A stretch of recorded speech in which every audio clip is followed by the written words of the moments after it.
आफै गाडी चलाउँदै अगाडि बढिराख्नु भएको छ। हामी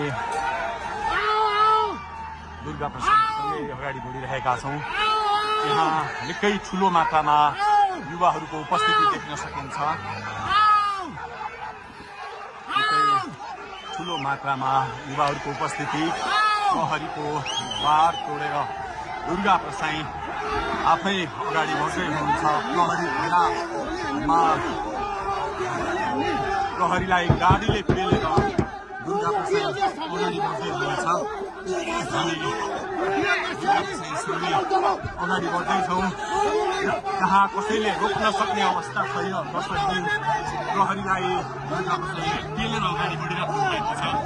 प्रहरी गाडीको चाबी खोज्न लागि परेको छ र दुर्गा प्रसाईले प्रहरीको एक लेयर तोडिसक्नु भएको छ र अब अगाडि सशस्त्र प्रहरीको टोली रहेको छ।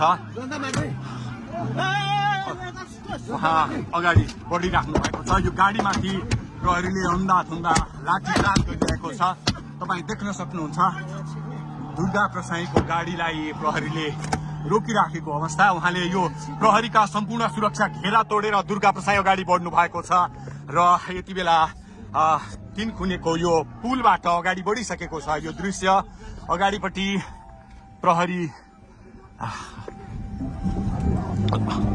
प्रहरीका यी घेरा तोडेर दुर्गा प्रसाई अगाडि बढिराख्नु भएको छ।